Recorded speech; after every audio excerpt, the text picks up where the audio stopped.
হাই friends, আজি মোৰ চেনেলটোৰ যোগেদি এটা আপোনালোকক নতুন বস্তু দেখাবলৈ বিচাৰিছোঁ। সদায়তো আপোনাৰ ষ্টৰি দিয়ে থাকোঁ, কিন্তু আজি ষ্টৰি নহয়, এগৰাকী মানুহক আজি লগ কৰিম। আপোনালোকে সকলোৱে এইটো চিনিয়ে পায়, মই চিনাকি কৰি দিবৰ প্ৰয়োজন নাই। তথাপিও তালৈ যাওঁ, লগ কৰোঁ, তেখেতৰ কিছু মনৰ কথা আমি নিজেও জানিম আৰু আপোনালোকক জনাবলৈ চেষ্টা কৰিম। গতিকে চাই থাকক মোৰ এনজয় লাইফ চেনেল। মোৰ ঘৰৰ পৰা বেছি দূৰ নহয়, ওলাই আহিছোঁ, আৰু যিহেতু বাহিৰত ওলাই আহিছোঁ মাস্কখন পিন্ধিবই লাগিব, দৈ পিন্ধি লওঁ, নহ'লে দেশৰ পৰিস্থিতিটো জানিছেই, গতিকে নিজৰ সাৱধান।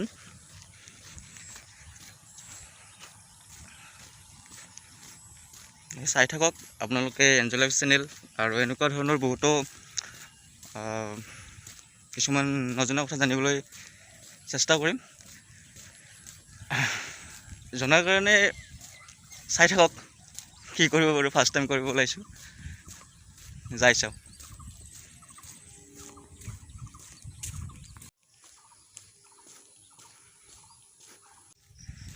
সদায়তো ষ্টৰি দিয়ে থাকোঁ, ষ্টৰিৰ মাজতো কিছুমান এনেকুৱা বস্তু দেখুৱাবলৈ চেষ্টা কৰিম আপোনালোকক। নাজানো কেনেকুৱাকৈ কৰিব লাগে, কি কৰিব লাগে, এইটো ফাৰ্ষ্ট টাইম ট্ৰাই কৰিছোঁ। ভাল হ'লে নিশ্চয় কমেণ্টত জনাই দিব কেনেকুৱা হৈছে। চ' ব'লক।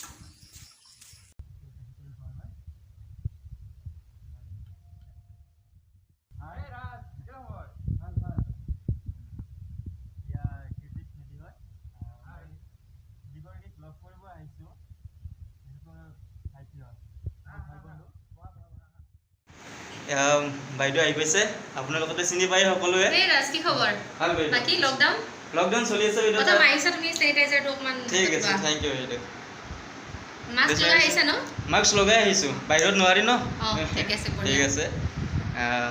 বাইদেউৰ লগত অলপমান কথা পাতিম, সেইকাৰণে আহিছোঁ। যিহেতু লকডাউনো, ঘৰত বহি বৰ লাগিছে। মোৰ চেনেলটোৰ বিষয়েটো আপোনালোকে জানেই, তাত বেছিভাগ ষ্টৰি দিয়া যায়, কিন্তু আজি ভাবিছোঁ ফাৰ্ষ্ট টাইম বাইদেউৰ লগত এটা। তোমাৰ মানে কি, মই শৰ্ট মুভিবিলাক চাইছোঁ দেই, আগতে তুমি বনোৱা, বৰ ধুনীয়া হৈছে। আৰু ট্ৰাই কৰি আছোঁ বাইদেউ। আৰু মোৰ ফালৰ পৰা ৰাজলৈ শুভেচ্ছা থাকিলে, ৰাজৰ চেনেলটো লাইক ছাবস্ক্ৰাইব কৰিব, আৰু শ্বেয়াৰ কৰিব, ভাল ভাল কমেণ্ট কৰিব, তেতিয়া উৎসাহ পাব আকৌ বেছিকৈ। মোৰ ফালৰ পৰা শুভেচ্ছা থাকিলে। ঠিক আছে বাইদেউ, এতিয়া আপোনালোকে অলপমান সময় দিব লাগিব। নিশ্চয় নিশ্চয় নিশ্চয়। ঠিক আছে বন্ধুসকল, আপোনালোকে সকলোৱে চিনি পায়। প্ৰথমে মই কৈছোঁ, ইয়া মেধি, নমস্কাৰ। মোৰ বন্ধু কীৰ্তি মেধিৰ বা, আৰু সেই বন্ধু মই বা বুলি মাতোঁ। গতিকে মই বেছি চিনাকি কৰি দিব নালাগে আপোনালোকক। বাইদেউৰ সৈতে অলপমান তাৰমানে বাইদেউৰ কিছু মনৰ কথা, আৰু বাইদেউ কেনেকৈ গানৰ লগত জড়িত, তেতিয়াৰ পৰা এই বিষয়ত কিছুমান কথা আলোচনা কৰিম বুলি ভাবিছোঁ। বাইদেউ আপুনি ফাৰ্ষ্ট কওকচোন, কেনেকৈ ফাৰ্ষ্ট টাইম আপুনি সংগীতৰ লগত জড়িত হৈ আছে? আগতেও কৈছোঁ, তুমিতো জানাই আমাৰ দেউতাও গান গাইছিলে, দেউতা গান গাইছিলে, মা গান গাইছিলে। তেনেকৈ সৰুৰ পৰা এটা ঘৰত পৰিৱেশ, সংগীতৰ পৰিৱেশ আছিলে। আৰু ফেমিলি আপোনাৰ ছিংগাৰ? মা গান গাইছিলে, দেউতা গান গাইছিলে, তো তেনেকৈ ঘৰত এটা পৰিৱেশ আছে, সাংগীতিক পৰিৱেশ এটা, আৰু তেনেকৈ আহিল আৰু। ঠিক আছে। আপুনি এনেই ফাৰ্ষ্ট টাইম মানে ধৰক কেতিয়া গান ষ্টাৰ্ট কৰিছে, মানে কিমানমান বয়সৰ পৰা আপুনি গান? তোমাৰ মোৰ বয়স তেতিয়া 4-5 বছৰমান আছিল। তেতিয়াৰ পৰা মই দেউতাৰ লগত গাবলৈ যাওঁ ফাংচনত। দেউতা তেতিয়া প্ৰগ্ৰেম কৰে। দেউতাহঁতে যেতিয়া শ্ব' কৰিছিলে, এতিয়া নিচিনা ইলেক্ট্ৰিক এইবোৰ নাছিলে, মেণ্ডলিন আৰু এইয়া গীটাৰ, তাৰপিছত তবলা, হাৰমনিয়াম, এনেকৈ লৈ পেলাই প্ৰগ্ৰেম কৰিছিল। দেউতাৰ লগত মই দেউতা লিখা গীতবোৰ গাইছিলোঁ প্ৰগ্ৰেমত। নিশ্চয় তেতিয়াৰ এটা গীত অলপ গুণগুণাই দিলে আমি। গীত মনত নাই তেতিয়া, তথাপিও আপোনাৰ মানে ফাৰ্ষ্ট টাইম যিটো বোলে এইটো গান মোৰ ফাৰ্ষ্ট হেৰি কৰিছোঁ মই, অকণমান দুটি নাই তেতিয়া মনত নাই, কাৰণ সৰু আছিলোঁ নহয় তেতিয়া। কি গাইছিলোঁ মনত নাই। দেউতা লিখা গীত কিবা কিবি আছে, আৰু তেনেকৈ গাইছিলোঁ। আৰু তোমাৰ এইটো গান গাইছিলোঁ দেই, নিশ্চয় এইটো কাৰণে 2 লাইন মান আমি নিশ্চয়। গীটাৰখন থাকিলে ভাল লাগিব ন? ভাইটিক মাতি দিছোঁ আছে। কীৰ্তি আহাচোন, আহা আহা, ইয়াতে বহা। থেংক ইউ ৰাজ। একদম তে বাইদেউ উম, ষ্টাৰ্ট ঠিক আছে দিয়া অকণমান গাই দিছোঁ কোনে আহিয়া বেলি মৰম দিব তুমি এই বেলুনে ৰঙা বেলুনে পুৰণি আকাশৰ বুকুৰত কোনে আজিয়া বেলি মৰম দিলেহি তুমি এই বেলুনে ৰঙা বেলুনে দূৰণিৰ মেঘলৈ আকাশৰ বুকুৰত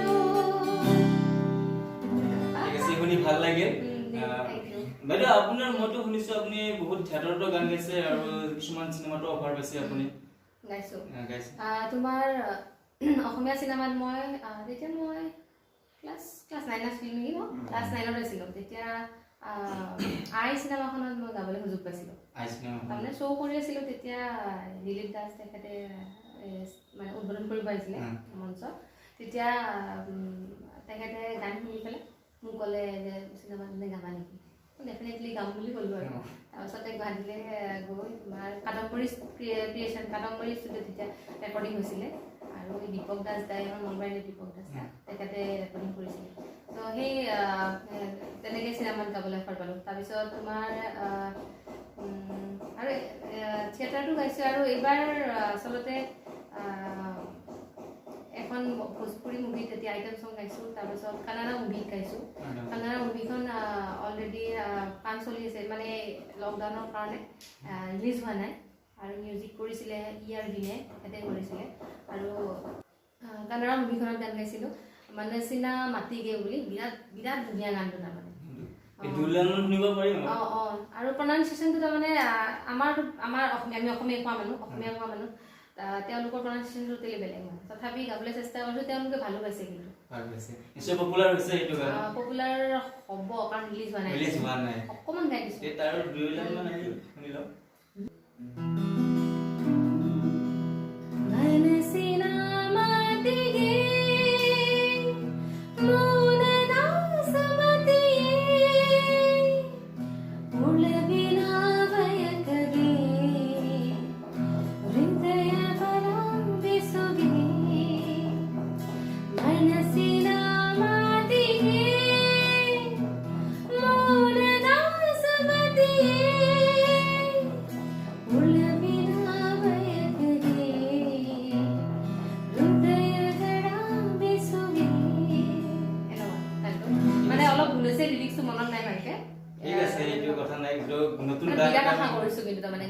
গানটো ৰোমান্টিক আৰু চিনেমাখনো বিগ বাজেটৰ চিনেমা বহুত ভাল হ'ব বুলি আশা কৰিছোঁ নিশ্চয় ভাল হ'ব গানটো থেংক ইউ তাৰপিছত গীতৰ মাজত আমি আকৌ ঘটি যাম কিন্তু তাৰ আগতে কিছুমান কথা মানে আপুনি আপোনাৰ হবি এনেকে মিউজিকটোতো হবি অবভিয়াছলি আৰু আগতে সৰুতে ডান্স কৰিছিলোঁ তাৰপিছতে মেকআপ চেকআপ কৰি ভাল পাওঁ আগৰ পৰাই আৰু খাইতো ভালে পাওঁ ফুৰি ভাল পাওঁ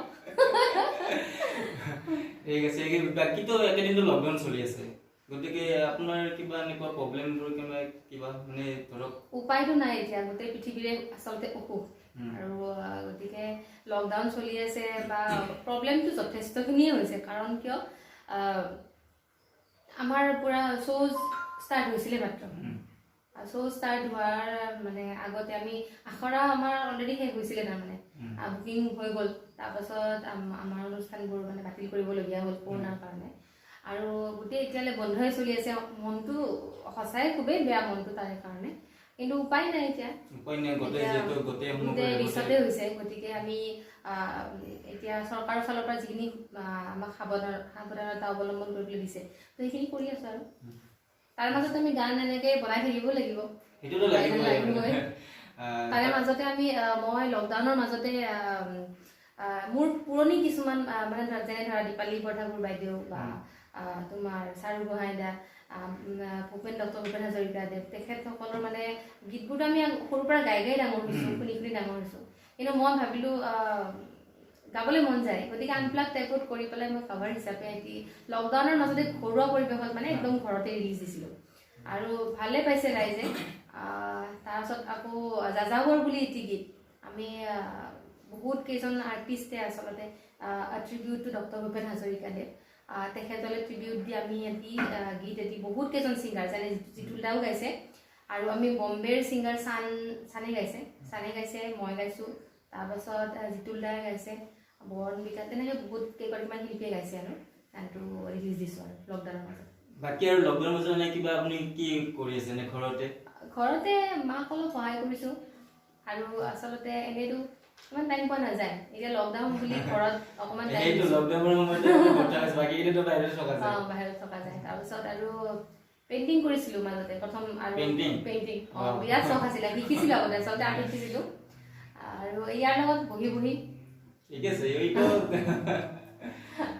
শুনিছো ভাল গান গাই আৰু দেখিছো ষ্টেজতো দেখিছো মই নিশ্চয় গাব লাগিব এটা আমাক ৰাইজক শুনাব লাগিব আচলতে কেইখনমান মঞ্চত মই ইয়াত মোৰ লগত গাইছিলোহি আৰু আগতেতো গীটাৰ বজাইছিলে তাৰপিছত আৰু ধৰা চাকৰিৰ কাৰণে অলপ হেৰি হৈ আছিলে আৰু এতিয়াতো সময় পাইছোঁ বহিবলৈ নাপাওঁ নহ'লে লগো নাপাওঁ এতিয়া ভাল হৈছে আৰু ঠিক আছে বাইদেউ আপোনাৰ লগত মইতো আপোনাৰ ভিডিঅ' দেখিছোঁ আপুনি নিজে এক্টিঙো কৰিছে এইটো আৰু এই কোৰিওগ্ৰাফাৰ ভিডিঅ' ডিৰেক্টৰ কেইটাই জোৰ জবৰদস্তি কৰাইছে মই একো নাজানো এক্টিং কৰিব চাইছো ভাল লাগিছে থেংক ইউ বহুতো চাই ভাল পাইছে এইটো মই ইউটিউবতো দেখিছোঁ আপুনি এক্টিং কৰা কিবা এটা গান এটা গুণগুণাই দিব নিশ্চয় মই বিহুৰ আগতে ৰিলিজ দিছিলোঁ বাঘ হৈ বাঘ বুলি বিহু কুৰীয়া গীত এইটো মই গাই দিছোঁ তাৰানাই মিউজিক কৰিছিলে এইটো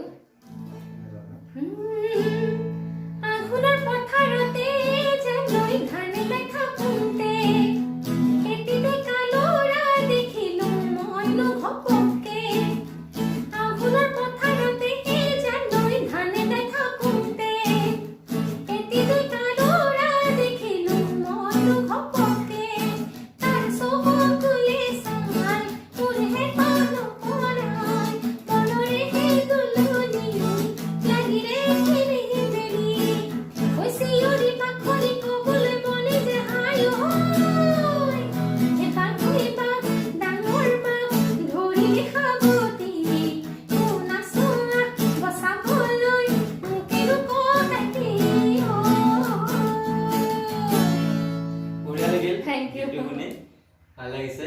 এইটো আমাৰ মিটু পৰ্ণাই কোৰিওগ্ৰাফি কৰিছিলে আৰু নবীনে এক্টিং কৰিছে মোৰ লগত আৰু বাহ হোৱাটো পৰাগ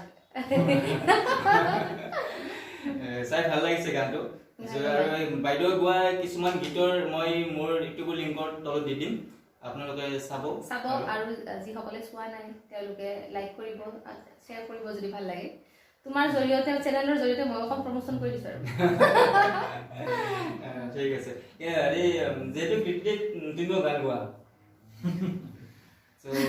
মই এনেই বাথৰুম ছিংগাৰ ষ্টেজত দেখিছো ষ্টেজতো বাথৰুম বুলি ক'ব নোৱাৰি চেষ্টা কৰিছো নাই ইয়াক জোৰ কৰিলে গায় মানে মাজে মাজে ঠিক আছে আজি ময়ো জোৰ কৰিছো আৰু ৰাইজেও চাই আছে মোৰ শ্ৰোতাসকলে চাই আছে দুই এটা মোৰ ভাল লগা ঠিক আছে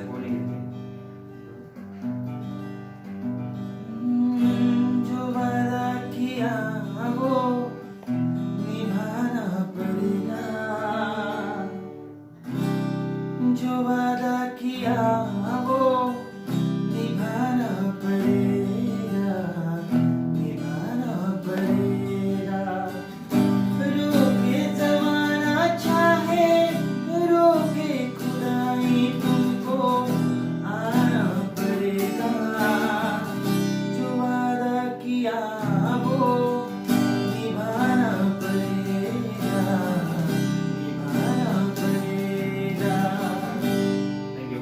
ভাল লাগিছে বাইদেউৰ কথা বহুত জানিবলগীয়া কথা আছে কিন্তু ইমান সময় নাই কিন্তু নিশ্চয় বাইদেউক আৰু পিছত লগ পাম যিহেতু ঘৰৰ বুলি ক'ব পাৰি মই যিহেতু আহিয়ে থাকোঁ বাইদেউক লগ পাই উঠি মই বাইদেউৰ বিষয়ে আপোনালোকক জনাই থাকিম তাৰ কাৰণে বাই বাই ধন্যবাদ আৰু ৰাজৰ চেনেলটো এনজয় লাইফ কমেণ্ট শ্বেয়াৰ কৰিব আৰু লগতে ভাল কমেণ্ট কৰিব আৰু যদি কিবা বিচাৰে যে আমাক এনেকুৱা টাইপৰ ভিডিঅ' লাগে বা কাৰোবাৰ ইণ্টাৰভিউ ল'ব লাগে আপোনালোকে কমেণ্ট ছেকশ্যনত দি দিব তেতিয়া এইটো উৎসাহজনক হ'ব হয়নে মই এইটো আপোনালোকৰ কমেণ্টৰ পৰা মই এইটো আৰু দুজনৰ লগত এনেকৈ চিনাকি হয় আপোনালোকক চিনাকি কৰি দিব পাৰিম বা সিহঁতৰ মনৰ কথা কিছুমান আপোনালোকে জানিব পাৰিব গতিকে চাই থাকিব এনজয় লাইফ